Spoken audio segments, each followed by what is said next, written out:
Bonjour à tous, pardon, je peux commencer par ça. Benjamin Bossan, le directeur de la DRAF, ici à la DRAF Bretagne, avec Madame Fournier de la Direction régionale des finances publiques de Bretagne et Laurent Bassella du service d'économie agricole.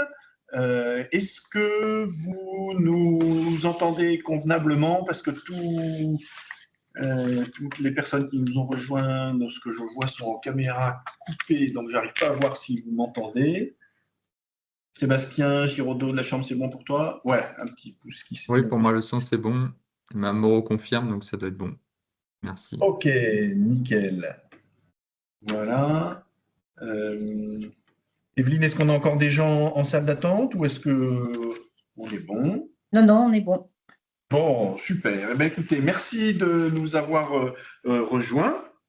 Je fais un petit mot d'introduction, donc Benjamin Bossan à la DRAF, pour introduire ce webinaire sur la réforme de la facturation électronique, spécialement dédié à l'activité agricole et à ses acteurs.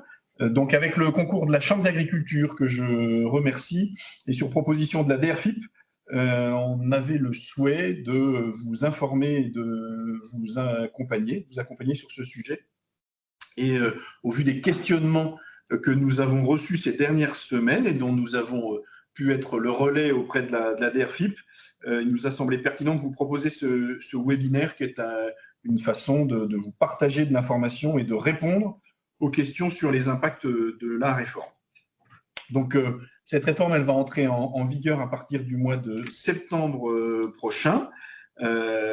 Et en fait, on pense que cette entrée en vigueur de la facturation électronique, elle peut être un facteur intéressant de modernisation des exploitations agricoles et des TPE pour améliorer notamment la fluidité des flux comptables et leur pilotage économique. Alors, on est conscient que ça demandera un temps d'adaptation et donc avec ce webinaire, on souhaite lancer les premières bases d'un accompagnement à la mise en place de la facturation électronique dans les meilleures conditions possibles pour les agriculteurs. Je remercie donc la DGFIP et Madame Fournier en particulier d'avoir ainsi proposé de diffuser de l'information auprès des agriculteurs et particulièrement ce matin de leurs représentants ou de leurs organisations professionnelles agricoles.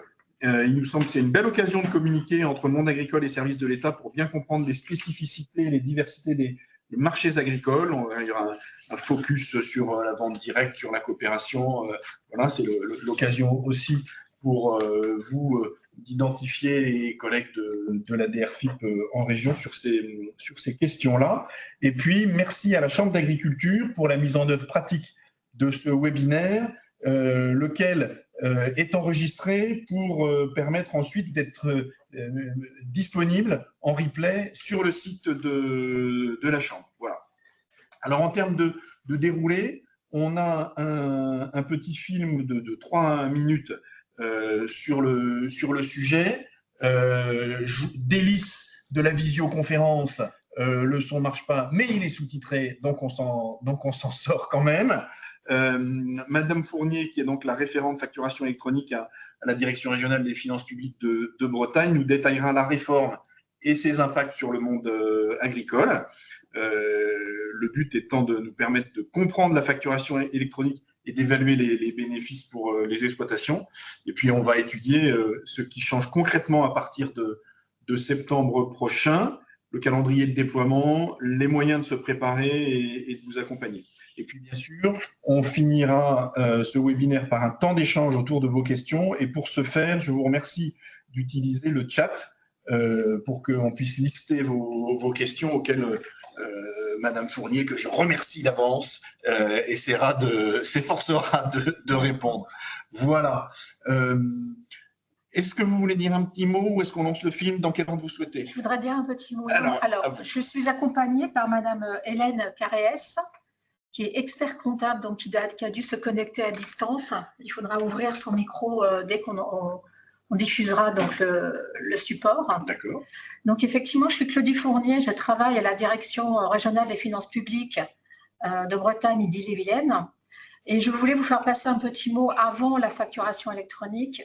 Dans mes missions, je pilote les services des impôts des entreprises de tout le département d'Ille-et-Vilaine. Bien sûr, à sa tête, il y a des comptables.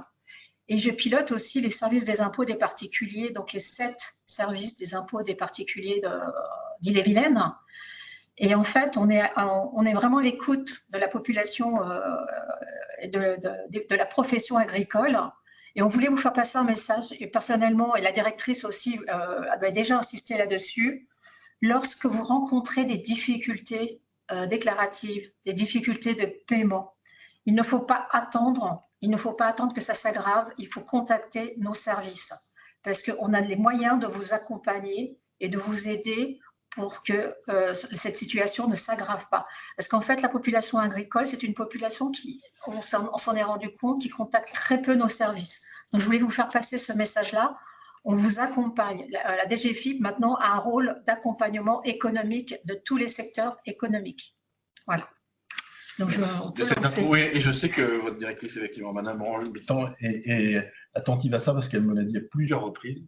Je confirme très sincèrement ce que vient de nous dire Madame Fournier. On lance le petit film, c'est Marie-Henri qui a la souris à la chambre. Merci.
On va le mettre, voilà. Voilà.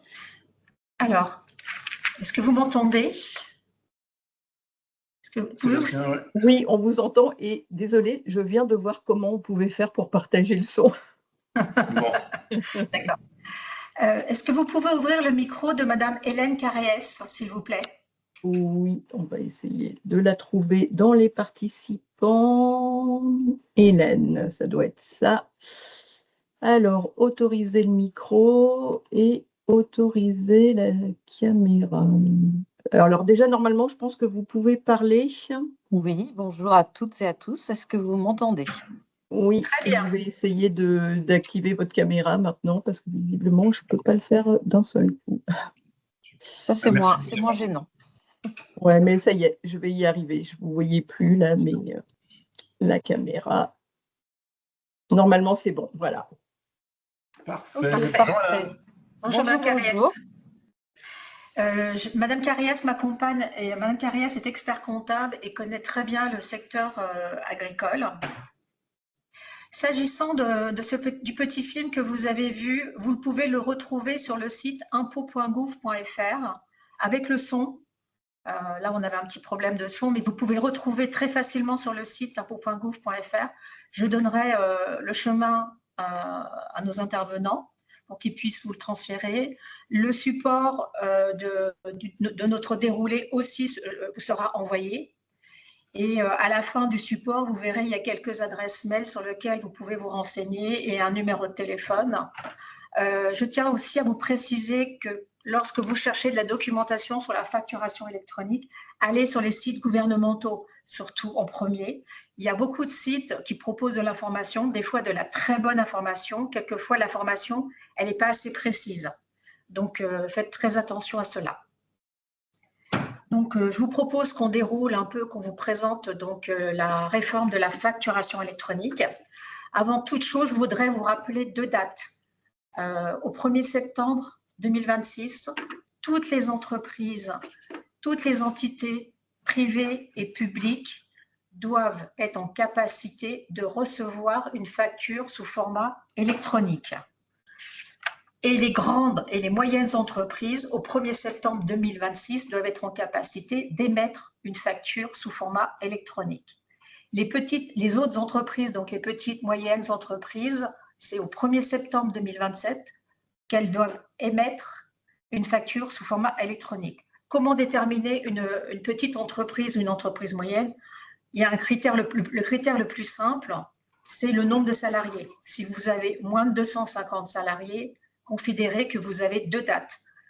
1er septembre 2026 pour recevoir une facture sous format électronique, 1er septembre 2027 pour émettre une facture sous format électronique.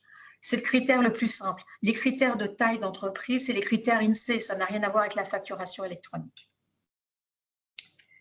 Et qui est concerné effectivement par cette réforme de la facturation électronique?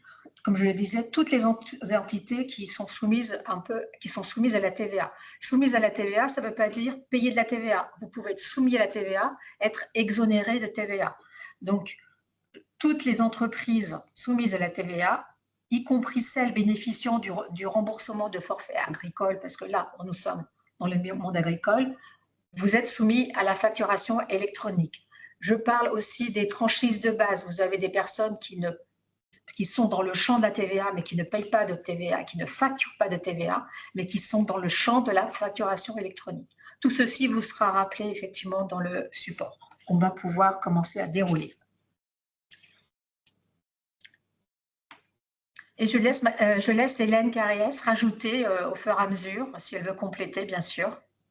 Bien sûr. Donc ça, c'est ce que je vous ai rappelé sur les petites dates.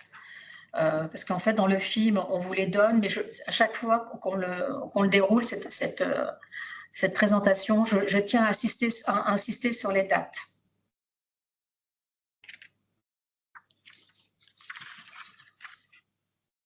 Alors, quels sont les bénéfices de la facturation électronique?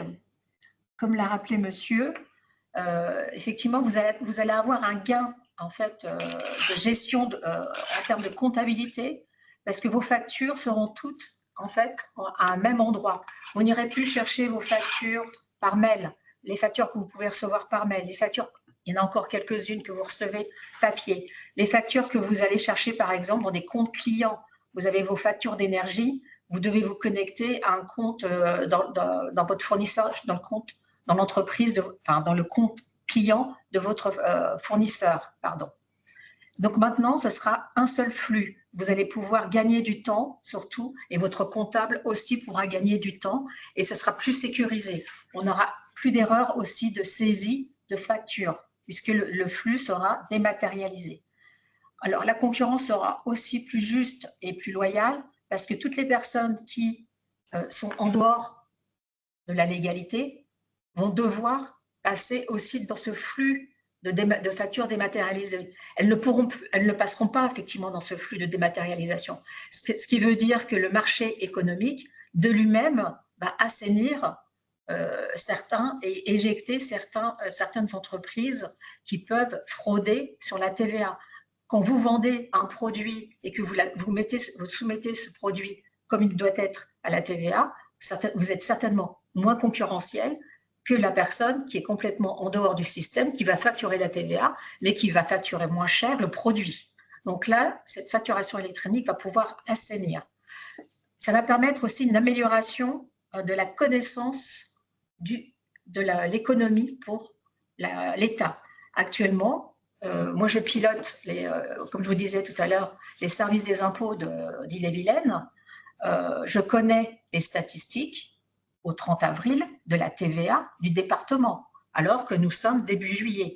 Même si vous m'avez fait vos déclarations de TVA depuis, je ne les connais pas, mais les remontées statistiques ne sont pas encore complètes. Donc là, l'État a un décalage très important sur la connaissance du secteur économique. Avec la facturation électronique, on aura une connaissance beaucoup plus fine du secteur économique, ce qui nous permettra une meilleure politique de l'économie française.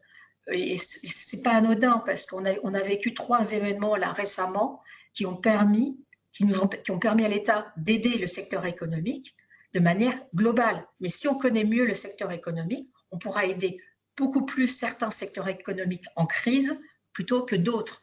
Le premier événement, rappelez-vous, il y a eu la crise de 2008. On a aidé d'un seul coup. La DGFiP s'est mise en marche pour rembourser mensuellement la TVA, alors qu'avant, au point de vue c'était trimestriel. On a remboursé d'un seul coup mensuellement des crédits d'impôt. Le deuxième événement, c'est le Covid. En 1 mois et demi, la DGFiP s'est mise en marche pour aider le secteur économique. Là, on a la crise au Moyen-Orient sur l'énergie, et là, on est en train de mettre en place des aides. Mais si on a une connaissance beaucoup plus fine et beaucoup plus importante de l'économie, par exemple, je verrai que le secteur agricole va moins bien ou va mieux. Et là, l'État pourra améliorer et cibler ses aides. Donc la facturation électronique, c'est très important aussi pour l'État, comme pour vous, comme tous les secteurs. Madame Carrès, vous vouliez rajouter quelque chose ? Non, je confirme qu'effectivement, une meilleure connaissance de l'économie permettra de flécher directement des aides. Et clairement, c'est vrai qu'aujourd'hui, il y a des coûts cachés derrière le traitement des factures dans les entreprises, et les entreprises agricoles, bien entendu, qui sont parfois peu identifiés, et que ici, le but est de centraliser et de traiter beaucoup plus efficacement en temps réel, réduire également les délais de paiement, puisque on ne pourra plus finalement se cacher derrière le fait de ne pas avoir reçu d'une manière ou d'une autre une facture, et donc de pouvoir effectivement la mettre en paiement dans les délais impartis, garantis pour le fournisseur aussi de recouvrer plus rapidement. On prend note des questions et on les verra après. Mais c'est bien vu, Monsieur Pinel, pour votre question. Je vous parle de facture, depuis le début, on vous parle de facture électronique. Mais la question, c'est qu'est-ce qu'une facture électronique ? Il faut faire très attention. Une facture sous format PDF envoyée par mail, ce n'est pas du tout une facture électronique. Ce n'est qu'un document papier, quelque part, qui a été scanné. Ce n'est pas de la vraie dématérialisation. Ce n'est pas de la numérisation. votre facture, une facture électronique, c'est une facture sous forme de données structurées, de données informatiques structurées. Alors, je vous rassure, vous pourrez toujours voir votre facture. Par exemple, quand vous établissez une facture, vous pourrez mettre votre logo, vous pourrez dire à votre client promotion de telle date à telle date, tel produit, promotion pour tel produit, il y aura toujours votre logo. Mais dans le flux informatique, quand vous transmettrez votre facture, ce logo, on ne le prendra pas, mais on prendra toutes les données qui sont intéressantes pour la facturation et pour votre chiffre d'affaires, pour votre TVA. Par exemple, c'est difficilement lisible à l'écran, mais en fait, vous verrez sur la partie droite de l'écran, vous avez une colonne à gauche avec des chiffres en bleu. Par exemple, il y a écrit 1, 2, 3, 4, 5. Et après, vous avez du code. C'est du code. Quand vous remplissez, par exemple, un formulaire administratif, quel que soit le formulaire, on vous demande votre nom. On vous demande vos prénoms. Mon nom de famille, c'est Fournier. Mes prénoms, c'est Claudie, Nathalie. Par exemple, sur ce formulaire, 01, ça pourrait être le nom. Donc, la ligne 1, à côté, en code, il serait écrit Fournier. La ligne 2, il y a écrit prénom, par exemple. Eh bien, on écrirait Claudie et 2 bis, Nathalie. Voilà. En fait, c'est juste une traduction sous forme de code de votre facture actuelle. Rien ne change sur votre facture. Vous ne perdez rien comme information dans votre facture. Au contraire, parce qu'en fait, on va vous décrire après le schéma de transmission de la facture, mais une facture, ça part d'un point A à un point B. Vous, quand vous émettez une facture, sur votre facture, vous mettez le nom de votre entreprise, l'adresse de votre entreprise, et en bas de votre facture, vous avez votre numéro sirène. Donc ça, c'est le point A, c'est votre facture. Pour qu'elle arrive au point B, il faut que, on vous expliquera après le cheminement de manière détaillée, il faut que la plateforme, votre plateforme et la plateforme de votre client puissent se parler. Donc, sur votre facture au départ, vous allez mettre effectivement le nom de votre client, la forme juridique, mais ce que vous allez rajouter des nouvelles mentions telles que le numéro sirène de votre client sur votre facture pour que la facture du point A aille bien au point B. Donc, il y a quelques nouvelles mentions à ajouter sur votre facture.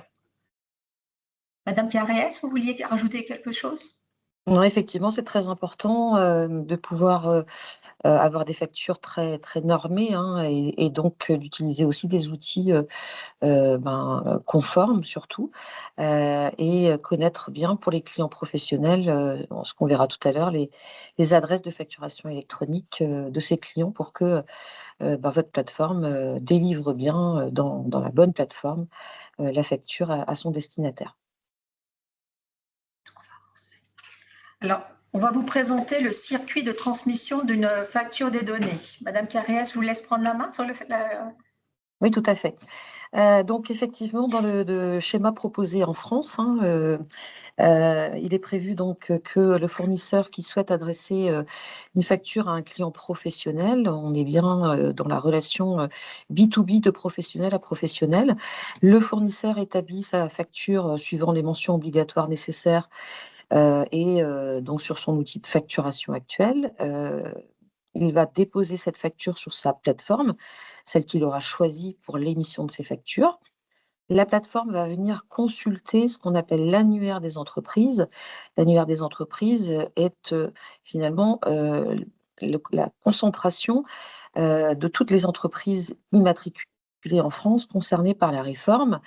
Et cet annuaire vient, en tout cas, recenser les inscriptions des entreprises à une plateforme en déclarant du coup une adresse de facturation active.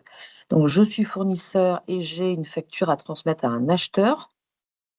Je vais indiquer sur ma facture l'adresse de facturation de mon client, qui est le plus souvent le sirène, voire le sirène-sirette, et dans quelques cas, le sirène-sirette suffixe pour les plus grandes entreprises. Ma plateforme va donc consulter l'annuaire des entreprises, repérer cette adresse de facturation, La plateforme va pouvoir du coup connaître la plateforme destinataire de la facture et ainsi la déposer donc sur la plateforme de l'acheteur en le notifiant qu'il a une facture à traiter. En parallèle de ces flux, les données de la facturation, les métadonnées que on vous présentait juste avant, vont être transmises dans ce qu'on appelle le concentrateur de données, qui est finalement le collecteur des données connues et contenues dans une facture, pour que ces données qui intéressent l'administration fiscale puissent être transmises donc en temps réel à l'administration. L'acheteur est donc notifié qu'il a une facture à traiter. Sur certaines plateformes, il peut le traiter de manière automatique ou alors il fait des actions en gestion du statut des factures. Et à chaque fois que des actions sont menées, de part et d'autre, fournisseurs, acheteurs, eh bien, les flux sont connus et redescendent dans le concentrateur de données. Tout ça jusqu'au paiement final, finalement, de la facture du fournisseur.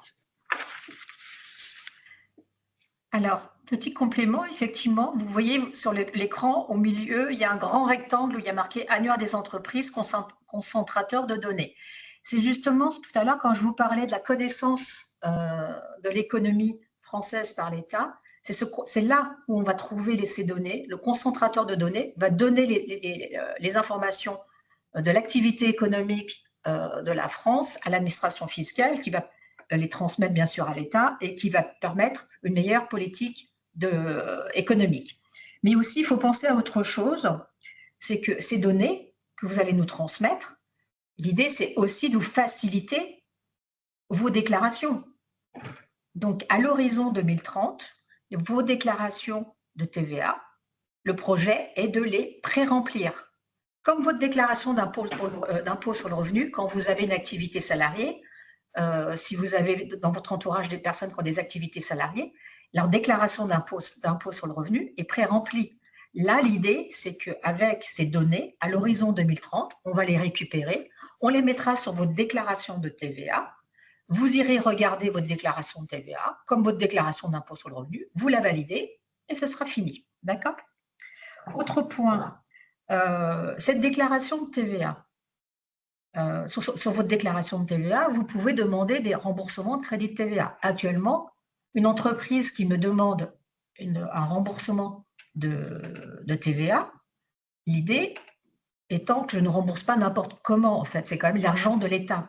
Donc l'idée, c'est de demander des justificatifs, ça peut être des factures, ça peut être des questions sur le circuit économique. Donc là, ce concentrateur de données va nous permettre d'avoir les factures des clients et des fournisseurs. On aura les factures de tout le monde. Donc, quand le système sera pérenne, vous pourrez déposer votre demande de remboursement de crédit de TVA. Les agents de la DGFiP ne vous poseront plus de questions sur les factures si on les retrouve dans le concentrateur de données. Vous gagnerez du temps, vous aurez votre remboursement de crédit de TVA plus rapidement et les agents de la DGFiP gagneront du temps dans ce travail et pourront travailler sur autre chose. Autre point, là c'est vrai qu'on parle beaucoup d'entreprise à entreprise, B2B. Alors quand on parle de B2B, c'est business, donc entreprise à entreprise. Mais effectivement, vous ne travaillez pas qu'avec des entreprises. Donc on va parler de B2C, donc les clients, un particulier. Un particulier, il n'a pas de numéro sirène. On va parler aussi de B2J, avec le gouvernement. Donc, business to business, c'est effectivement le schéma classique. Quand vous allez travailler avec un client, je prends toujours l'exemple le plus simple qui soit, c'est le boulanger. Le boulanger, il a une majorité de clients particuliers. Il peut très bien avoir une entreprise à côté qui lui commande, qui dit « bon, bah, écoutez, je fais un repas d'entreprise, je prends 100 baguettes ». Et puis, il y a la cantine du restaurant administratif qui va commander des baguettes à ce boulanger. Pareil. Eh bien, quelque part, c'est plus ou moins la même chose, sauf que des fois, c'est plus simple. Pour le boulanger, quand il travaille avec l'entreprise, c'est ce que vous avez expliqué, Madame Carès, c'est ce schéma-là, classique. Parce que l'entreprise, comme vous, elle a choisi une plateforme agréée définitivement. On va vous parler après des plateformes. elle a choisi une entreprise, elle a choisi une plateforme, donc ça passera par votre plateforme, par l'annuaire des entreprises. Dans l'annuaire des entreprises, votre plateforme trouvera avec le numéro sirène de l'entreprise, soit sa plateforme, et on verra la facture à la plateforme et après donc à votre client. Le boulanger, quand vous allez acheter une baguette, il ne vous demande pas votre numéro sirène, parce que de toute façon, vous n'en avez pas. Il ne va pas vous demander, moi quand je vais aller acheter une baguette, il ne va pas me dire, Madame Fournier, quel est votre nom, quel est votre prénom, quelle est votre adresse, avez-vous une plateforme? Non, non, non. En fait, pour les particuliers, ça va être différent. On va, en tant qu'entreprise, vous allez envoyer des données à l'administration via votre plateforme, mais pas avec un numéro sirène. Vous allez envoyer juste un flux de données avec une certaine fréquence. Vous allez globaliser, par exemple, le boulanger, journée par journée, il va dire j'ai vendu 50 baguettes en montant hors taxe, taux de TVA, TVA. J'ai vendu du chocolat, j'ai vendu 50 tablettes de chocolat, montant hors taxe, TVA, montant de TVA. Je prends deux exemples différents parce que le chocolat n'a pas le même taux de TVA que le pain. En fait, quand vous travaillez avec un particulier, vous globalisez. Vous n'envoyez pas, vous n'allez pas passer par ce circuit avec le numéro sirène. Mais vous passerez par votre plateforme, vous enverrez les données globalisées. Presque comme en quelque sorte, vous n'envoyez que les données de transaction, pas l'identification de votre client, ce qui est plus simple. C'est la même chose quand vous travaillez avec une entreprise qui est à l'étranger. C'est comme un particulier. Elle n'a pas forcément de numéro sirène, donc vous ne n'envoyez que les données de transaction. Quand vous travaillez avec le gouvernement, par exemple, vous pouvez travailler avec une administration. L'administration, c'est comme une entreprise. La seule différence, c'est que sa plateforme, à elle n'a pas le choix. C'est Chorus Pro. Donc, votre plateforme ira dans le concentrateur de données, verra que c'est une administration, elle ira vers Chorus Pro. D'accord? Si vous ne travaillez qu'avec une administration, vous ne pouvez pas choisir comme plateforme agréée Chorus Pro. Chorus Pro est la plateforme agréée que des administrations.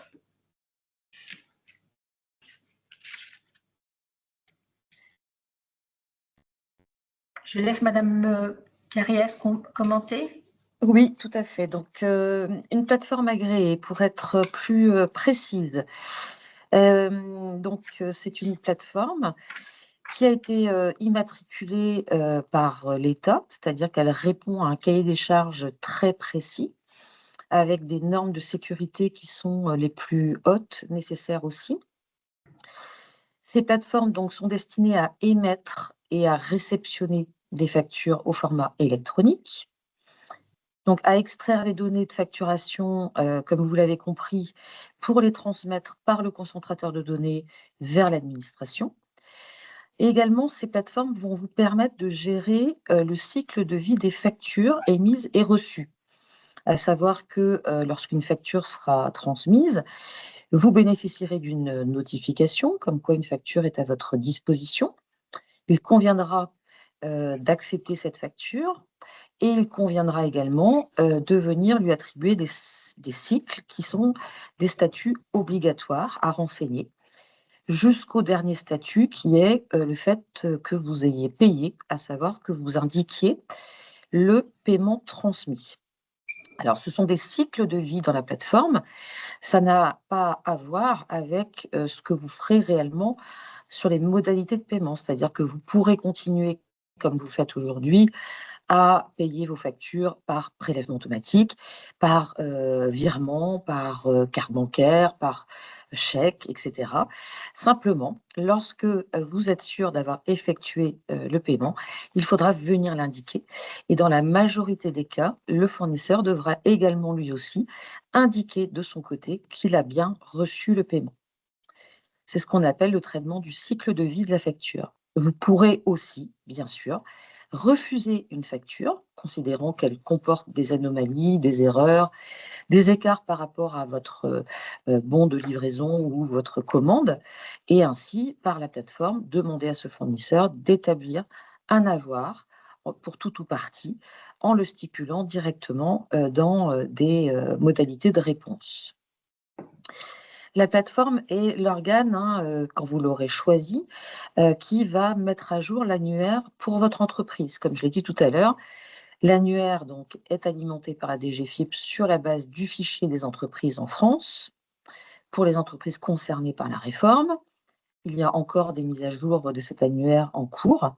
Et dès lors que vous souscrivez à une plateforme, c'est cette plateforme qui vient signaler à l'annuaire que vous y êtes inscrit pour pouvoir recevoir finalement vos factures et les émettre lors de vos différentes obligations, notamment de date. Les plateformes, il faut se les représenter comme des boîtes aux lettres, in fine. Aujourd'hui, vous avez une boîte aux lettres qui est alimentée par le facteur, vous avez une boîte aux lettres mail qui est alimentée par des PDF qui arrivent par mail et encore d'autres moyens, des portails auprès aussi de certains fournisseurs. Demain, la plateforme agréée que vous aurez choisie sera votre boîte aux lettres qui concentrera l'ensemble des factures reçues et émises. Donc, facture, flux de données. Et effectivement, l'exemple du boulanger, vous savez, qui travaille avec les particuliers, ben, c'est valable pour un agriculteur qui fait de la vente directe. Voilà, pour information, petit complément. Ensuite, cette plateforme, en fait, la liste des plateformes, vous allez les trouver sur impôt.gouv.fr. Actuellement, il y a 131 plateformes agréées définitivement. Comme le disait Madame Carrès, c'est la DGFiP qui donne un agrément à ces plateformes. Ces plateformes doivent répondre à un cahier des charges très strict qu'elles doivent absolument respecter pour être immatriculées par la DGFiP de manière définitive. Parce qu'il y a des agréments en cours et des agréments définitifs.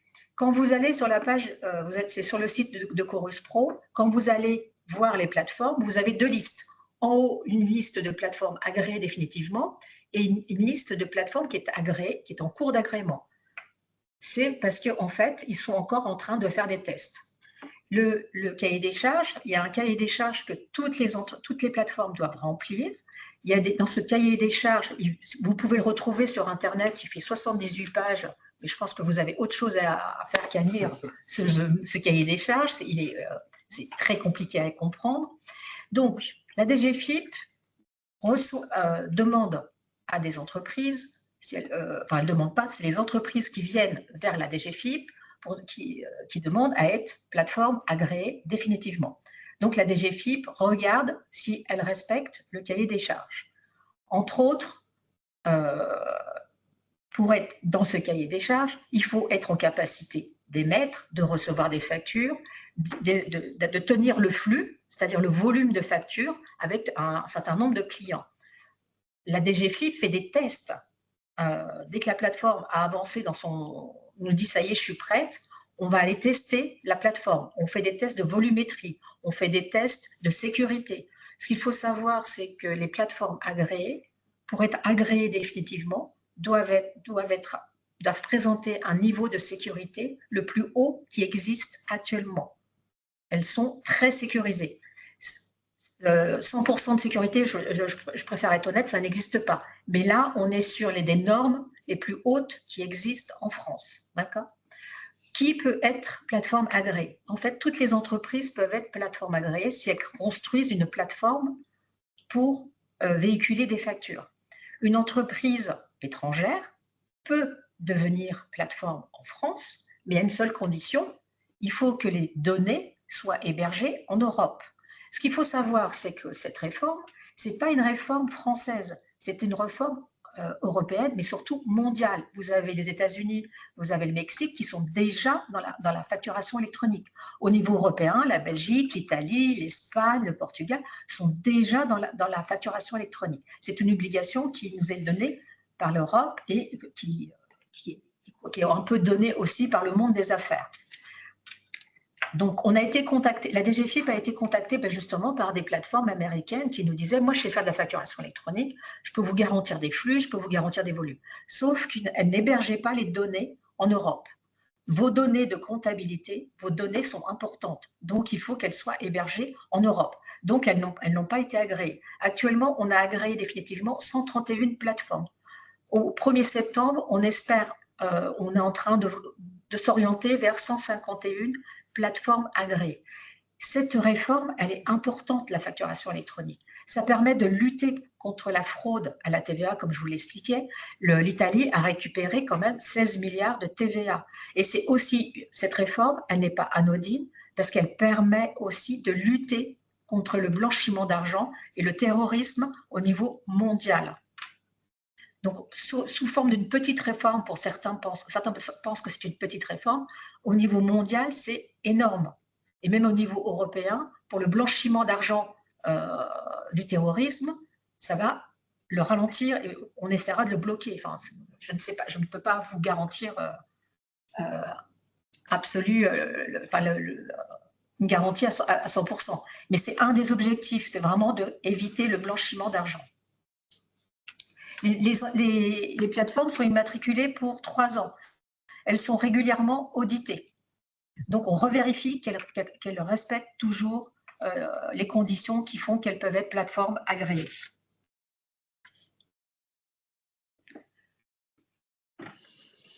Alors, si je reprends du coup le cours de la présentation, quelques cas d'usage. On appelle cas d'usage des cas particuliers liés à certaines professions. Ces cas d'usage ont été identifiés donc par l'État et par la DGFiP et des réponses ont été apportées ou sont encore en cours de traitement pour répondre à ces cas particuliers. Voilà. En agriculture, il y a vraiment une spécificité. C'est peut-être sur celle-là que je vais insister davantage ce matin.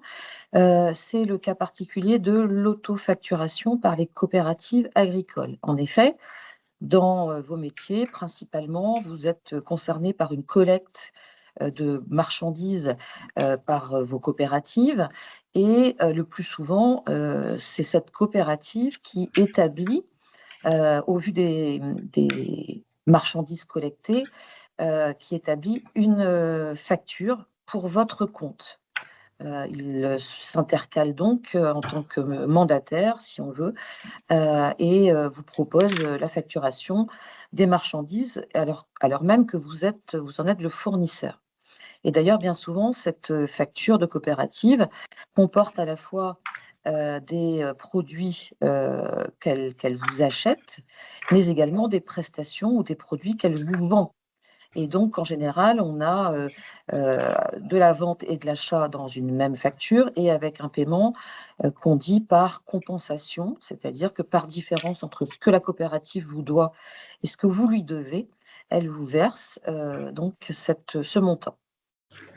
Donc, c'est un cas d'usage qui va amener un traitement particulier. En tout cas, vous aurez à valider la facture proposée par votre coopérative.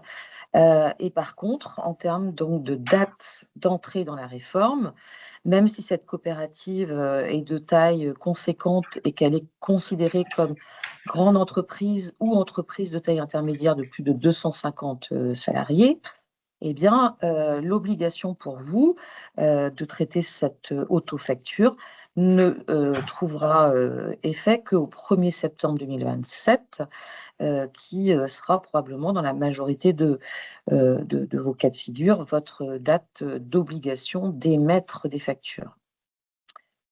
Si on passe au slide suivant, on va retrouver également la partie qui concerne, alors ça j'ai déjà abordé, c'est plutôt sur la séquence de facturation, mais ça c'est plus technique, c'est plutôt le périmètre du coup des acomptes. Beaucoup de coopératives versent des acomptes voilà, en attendant de vous produire la facture définitive. Aujourd'hui, ce sont des mouvements financiers qui affectent vos comptes bancaires. Demain, la logique veut que ces acomptes soient matérialisés dans une facture d'acompte. De la même manière, d'ailleurs, pour tous les acomptes dans l'environnement économique, à savoir si une entreprise de travaux agricoles, par exemple, qui intervient sur une exploitation, demande un acompte ou deux dans l'année en amont, finalement, de ces travaux de récolte ou de semis, eh bien, elle devra également produire des factures d'acompte à votre intention, ce qui n'est pas éventuellement courant à l'heure actuelle. Donc, la facture d'acompte par la coopérative sera considérée comme un élément obligatoire avec un code spécifique normé pour l'identifier, bien entendu, dans le circuit de transmission des données. Et ce sera donc une facture d'acompte auto-facturée. Donc ça, c'est vraiment le cas d'usage, je dirais, principal en agriculture. Pour le reste des cas d'usage, si je continue de dérouler donc le support, on va être davantage, pour ce qui concerne l'agriculture, sur des sujets d'imposition par rapport notamment à du revenu forfaitaire agricole. Je passe au slide 4, là, du coup.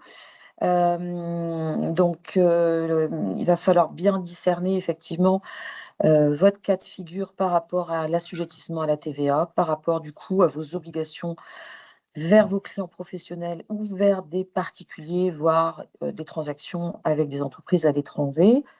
Donc, du report finalement de données de transactions, comme l'a indiqué tout à l'heure Madame Fournier.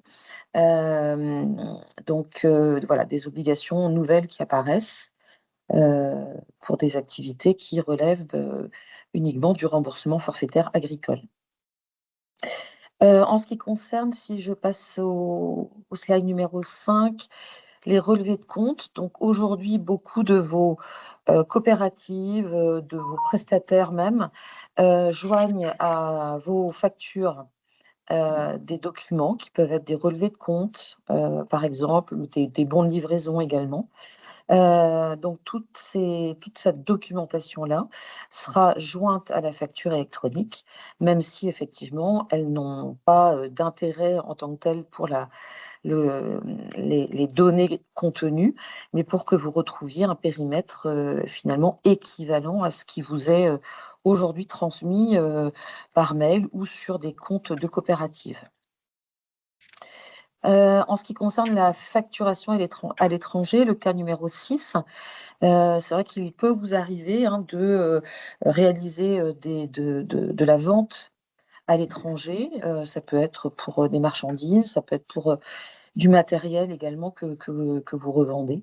Eh bien, toutes ces transactions devront être connues sur la plateforme par donc une saisie des données de transaction, donc la devise, le montant de la transaction, bien sûr en base hors taxe, et ainsi donc pouvoir répondre à l'obligation qui existe déjà aujourd'hui de TVA sur les livraisons intracommunautaires ou sur les exportations. Pareil, pour le cas numéro 7, les fournisseurs, les cas des factures émises par des fournisseurs particuliers, il peut vous arriver d'acquérir des biens auprès de particuliers, notamment, ça peut être du matériel, par exemple, acheté sur une petite annonce, etc., ou auprès d'une personne que vous connaissez dans votre entourage. Là encore, il faudra reporter ces données de transaction dans la plateforme.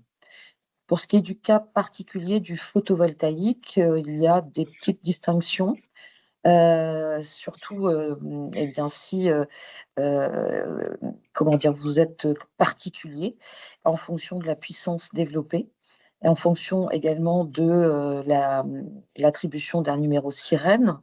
Donc, certains seront exonérés effectivement de la réforme, puisque inférieurs à 3 kW crête, et puis d'autres, par contre, seront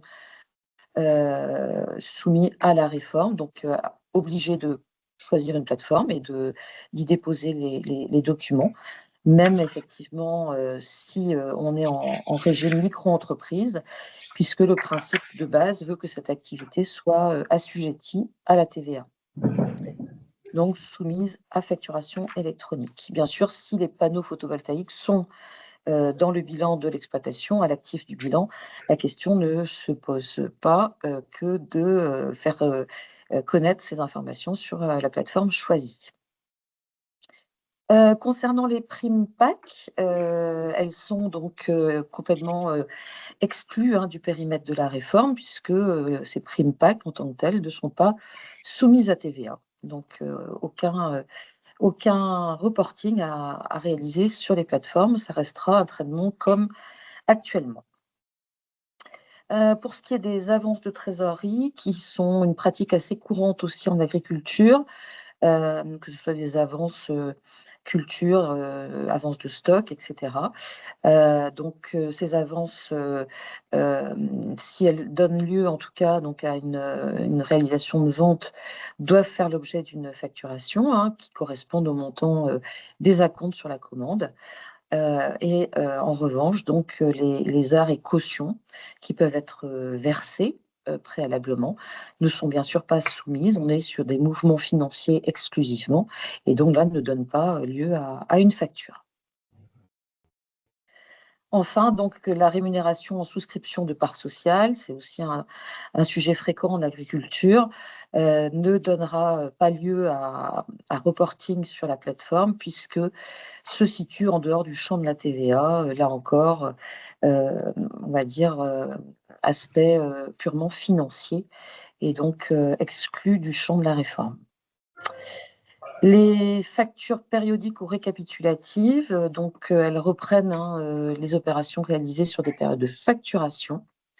Donc la facturation périodique peut être gérée en facture électronique, c'est bien prévu, et donc en indiquant la période de facturation. Et chaque opération donc fera l'objet d'une ligne de facture.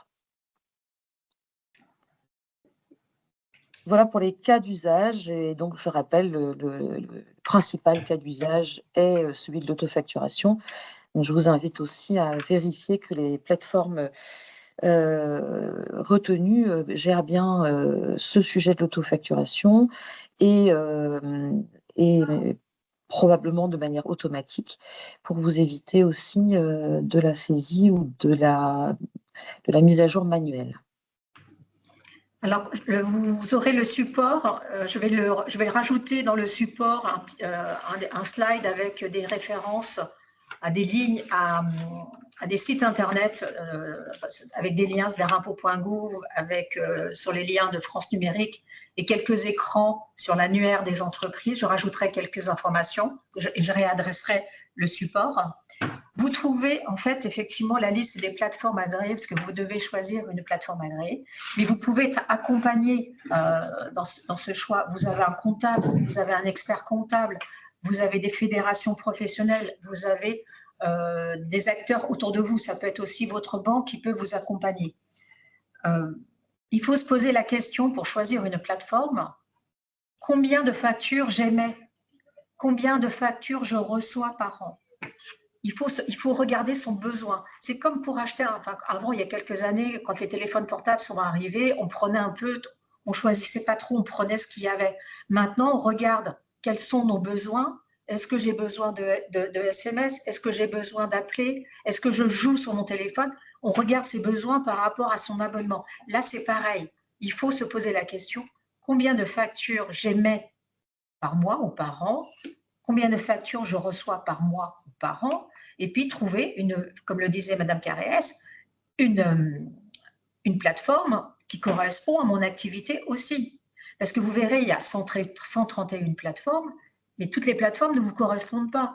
Je prends toujours l'exemple des pharmaciens. Il y a des plateformes qui sont dédiées à la pharmacie parce que la plateforme propose autre chose que de la facturation électronique. Il y a de la gestion de stock, il y a beaucoup de choses qui sont différentes. Donc, ces plateformes-là, vous les excluez. Il n'y a pas 131 plateformes pour chaque activité professionnelle.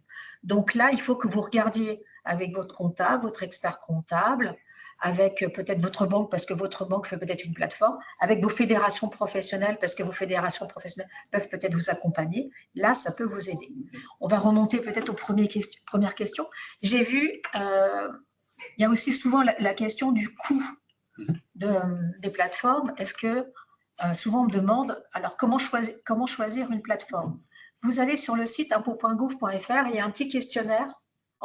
Et ce questionnaire, c'est 2 minutes. Donc, je vous conseille de le faire en premier. Ça va vous permettre de poser un diagnostic de vos besoins déjà. Et après, il faut se poser aussi la question de combien je suis prêt à dépenser par mois, si c'est un intérêt. Parce que la facturation électronique, c'est 30%. d'économie de travail administratif. Vous ne cherchez plus vos factures pour vous les envoyer à votre comptable. Vous gagnez du temps aussi. Hein. Donc, il faut regarder ça aussi, le rapport entre le coût payé et le temps gagné. Après, j'ai vu qu'il y avait une question, est-ce qu'il existe des plateformes gratuites? Oui, il existe des plateformes gratuites. Alors, vous avez des plateformes qui vous proposent des prestations gratuites. Alors, soit pour l'émission, soit pour la réception, soit pour les deux. Chaque plateforme, quand elle propose une prestation gratuite, n'est pas la même. Vous pouvez avoir une plateforme qui vous dit « je vous propose 5 factures, je vous propose gratuitement d'émettre 5 factures, mais je ne vous propose pas de recevoir gratuitement. » Et vous avez d'autres plateformes qui vont vous dire 10 gratuites en émission, 10 gratuites en réception. Toutes les plateformes ne proposent pas la même prestation gratuite. Et surtout, quand vous allez aller vers une plateforme, quand bien même elle propose une prestation gratuite, elle ne vous proposera pas ça en premier. Donc, il faut que vous soyez proactif par rapport aux plateformes. Après, quand c'est une plateforme gratuite, il ne faut pas oublier une chose. Qu'est-ce qu'il y a derrière? C'est un service minimum. Est-ce que ce service minimum vous suffit? Pourquoi pas? Et ça veut aussi dire que le produit, c'est vous, toujours. C'est comme quand c'est gratuit, ce n'est pas anodin. Donc, il faut que vous vous posiez la question de avantages, inconvénients. Je compléterai si vous voulez bien, mais effectivement, pour ceux qui ont un besoin donc, de transmission aussi des éléments à leur expert comptable, de bien s'assurer que le flux entre la plateforme et l'outil utilisé par l'expert comptable se fera sans surcoût si la plateforme s'annonce gratuite, parce que c'est aussi l'intérêt finalement que de pouvoir connaître pour l'expert comptable en temps réel les données de facturation et pouvoir faire des retours de tableaux de bord, d'indicateurs, d'alertes. Donc ça, c'est un point important, de même que pour répondre à l'obligation de conservation des pièces dématérialisées, c'est qu'est-ce que la plateforme propose ou est-ce qu'il vous appartient de souscrire un coffre-fort numérique pour stocker ces éléments, puisque ça fait aussi partie du process de la réforme en tant que tel. La première question de M. Pinel, comment vont se passer les déclarations annuelles de TVA avec un changement de processus en septembre? Faut-il 2 déclarations? Une avant le 1er septembre, une au 31 décembre? Non, rien ne change. Vous continuez à faire vos déclarations de TVA comme habituellement. Comment se passe l'envoi d'une facture à un client non professionnel? Pareil, c'est du flux de données en fait. C'est de l'enregistrement. Vous allez globaliser vos transactions. C'est ce que je disais tout à l'heure. Quand vous faites de la vente directe, par exemple sur un marché, vous n'allez pas demander le nom, le prénom, l'identification à votre client. Donc, vous saisirez vos ventes dans la journée en disant « j'ai vendu tant, par exemple, de carottes, montant hors taxe, montant de la TVA ». Et ça passera. C'est pareil. Alors. Oui, alors comment déterminer qu'un client avec Sirène est non assujetti à la TVA pour l'envoi de ma facture? Est-ce que l'information est disponible dans l'annuaire de la facturation électronique?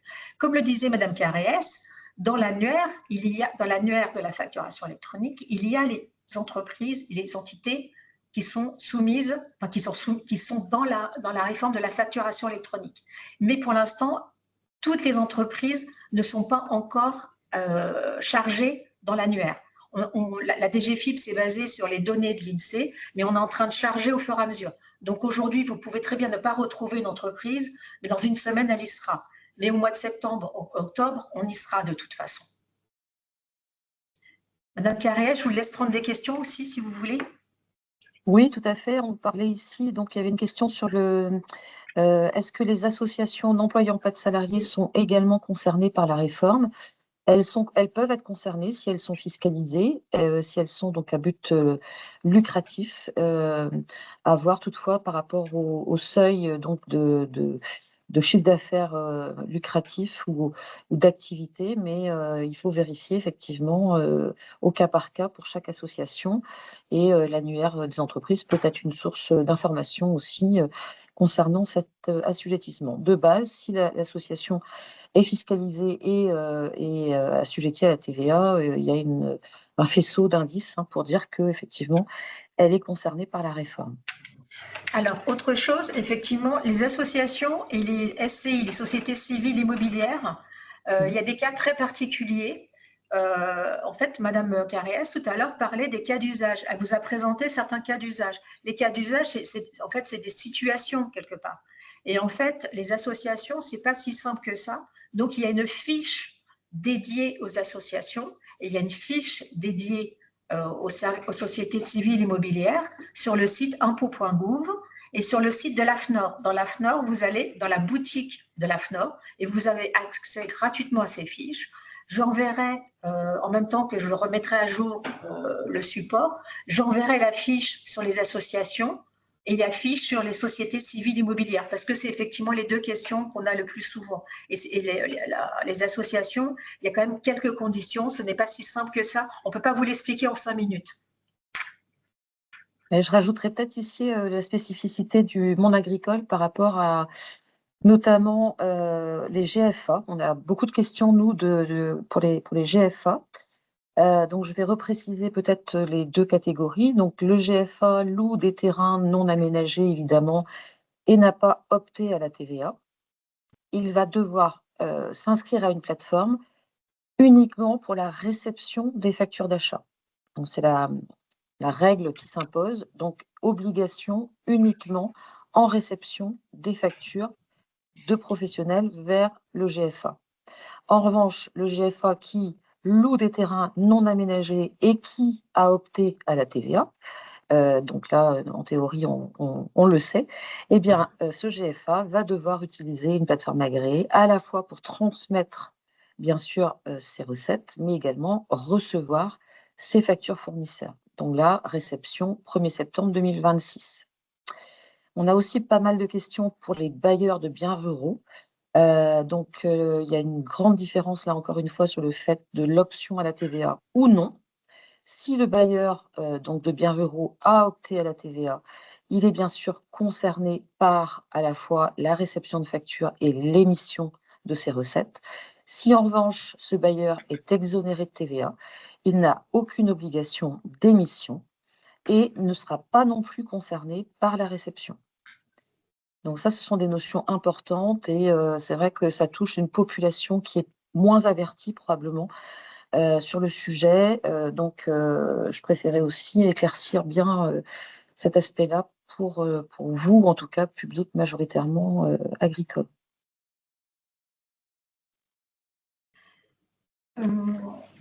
Oui, il y avait la question sur la gratuité des plateformes. Il y a aussi la question, quel sera ce coût quand il y a un coût. Alors, les coûts, j'en entends, enfin, quand je fais des conférences, j'ai des usagers qui me donnent des coûts. Derrière, je ne connais pas les prestations qu'il y a. Par contre, moi, pour des raisons déontologiques, je ne peux pas vous donner de coûts et je ne peux pas vous indiquer quelle plateforme choisir. Je vous confirme que chaque plateforme et chaque distributeur de plateforme choisit son propre modèle économique, puisque de toute façon, la plateforme elle-même a un coût, voilà, notamment par rapport à des questions de stockage, d'investissement, etc. Donc la plateforme en elle-même a un coût et le distributeur a lui-même aussi des coûts de distribution, justement. Donc chaque opérateur, chaque plateforme a défini son propre modèle économique. Il faut donc effectivement obtenir la liste des services proposés et les options potentielles à ces listes d'options proposées, voir également si le distributeur propose ou non de la délégation. C'est possible aussi si un agriculteur ou une autre profession d'ailleurs, parce que ce n'est pas du tout caractéristique à la profession agricole, bien au contraire, si un utilisateur ne souhaite pas en tout cas faire ces démarches complémentaires, qu'il puisse les déléguer. Et pour ça, là encore, une analyse des coûts est nécessaire. Il y a aussi une question concernant l'achat d'essence, de carburant. Comment? Parce qu'effectivement, vous avez des petits tickets, des tickets de caisse. En fait, ça changera. Ça change sans changer vous allez le passer en note de frais. Ou alors, vous avez aussi, pour l'achat d'essence, c'est une note de frais, vous allez le passer, parce que vous n'aurez pas sur le ticket de caisse le numéro de sirène de l'entreprise. Il y a peu de chance. Donc, ça passera par une note de frais. Madame Carès peut compléter peut-être? Oui, alors on imagine que dans quelques temps, la station-service ou le distributeur puisse vous demander votre numéro sirène ou sirène potentiellement et vous émettre donc une facture en bonne et due forme. Toutefois, là, ça risque d'être prématuré tout de suite et puis ça nécessite aussi des investissements conséquents pour mettre toutes les stations, je dirais, au fait. Donc, effectivement, vous disposerez d'un ticket et il conviendra de le traiter comme aujourd'hui donc dans votre déclaration de TVA et demain de le déposer sur la plateforme quand on sera passé sur un sujet de TVA pré-rempli. C'est comme aussi quand vous passez des péages autoroute, c'est le même principe. Soit vous avez un petit ticket et donc là, même principe. Par contre, souvent, vous pouvez avoir des abonnements. Et là, les abonnements, on passera par la facturation électronique. Ça sera d'entreprise en entreprise. Alors, pour le carburant, c'est pareil. On imagine que plus d'entreprises souscrivent des comptes auprès de fournisseurs pour effectivement avoir une seule facture récapitulative et qui soit directement traité en format électronique, de la même manière, potentiellement, pour certains frais de repas. Voilà, avoir un compte ouvert quand on sait qu'on déjeune le plus souvent dans un restaurant dédié. Et puis pour les frais de restaurant, il y a ce seuil de tolérance à 150 €, en deçà duquel finalement le restaurateur n'est pas tenu de réaliser une facture en facture électronique à un professionnel.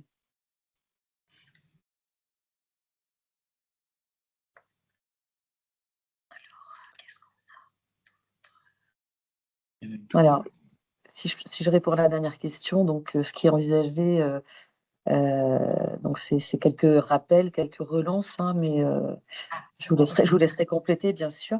Et puis, à un certain stade de niveau de relance, probablement des sanctions finalement par rapport à l'absence d'inscription à une plateforme. Alors, oui, effectivement, je vous ai parlé des dates 1er septembre 2026, 1er septembre 2027. En l'état actuel des choses, en général, quand il y a effectivement une réforme, on demande aux usagers d'être dans la réforme. Et après, si les usagers ne sont pas dans la réforme, il y a des pénalités ou des sanctions qui s'appliquent.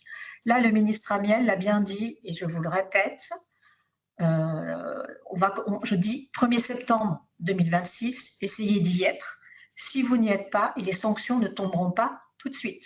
On commencera par relancer et on ne vous relancera pas sur 2026.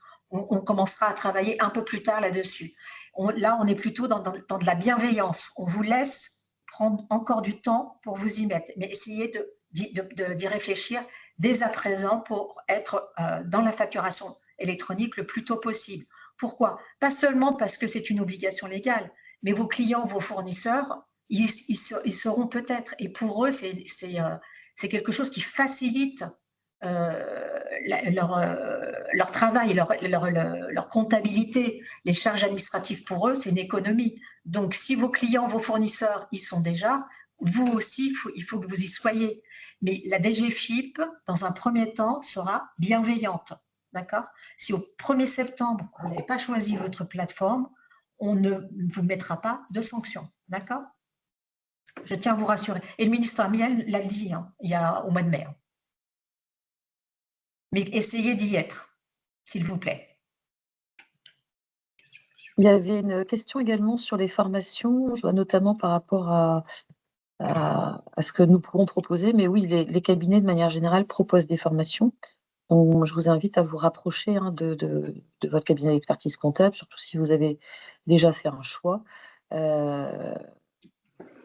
Voilà, il n'y a pas de souci, en la matière. Il y a différents formats en général proposés, des webinars, des ateliers en agence, voilà, des rendez-vous individuels, des rendez-vous téléphoniques. Chaque cabinet aujourd'hui est sur ce sujet. Donc, voilà, je peux que vous inviter à vous rapprocher de vos interlocuteurs habituels. Madame Pinel, je vous laisse répondre aussi à la question de Monsieur Pinel sur l'inscription à la plateforme. Comprend-elle la mise à disposition d'un logiciel de facturation? Alors oui, pas toujours. Toujours. Hein. Ça peut être un outil effectivement annexe. Donc là aussi, ça fait partie, en fonction de ce que on disait tout à l'heure, de vos besoins, de bien vous renseigner sur cette option possible ou pas dans la plateforme. Voilà, mais ce n'est pas ça fait pas partie du cahier des charges, je dirais. Ça peut être une option proposée par la plateforme si elle en a fait le choix. Et là encore, il y aura un modèle d'abonnement qui sera sans doute mis en place.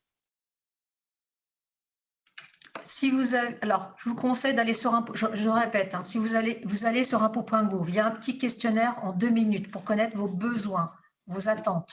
Et après, rapprochez-vous de votre comptable, votre expert comptable ou vos organismes professionnels qui sont là pour vous accompagner.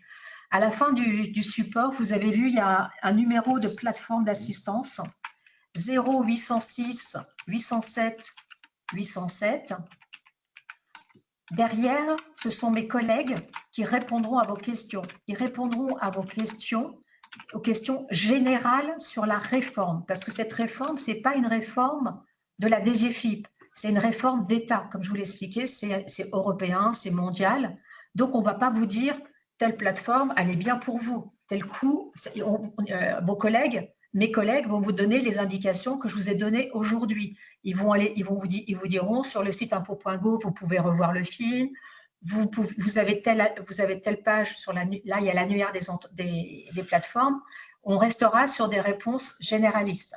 Par contre, toutes les questions auxquelles ils ne peuvent pas répondre, ces questions sont remontées dans les directions. Moi, je les reçois et je les fais remonter à la mission nationale sur la facturation électronique.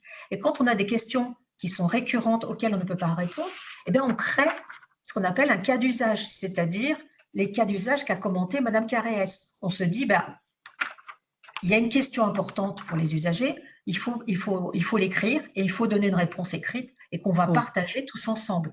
Donc, ces cas d'usage, vous allez les retrouver sur impôt.gouv et sur le site de l'AFNOR, dans la boutique AFNOR, et c'est gratuit.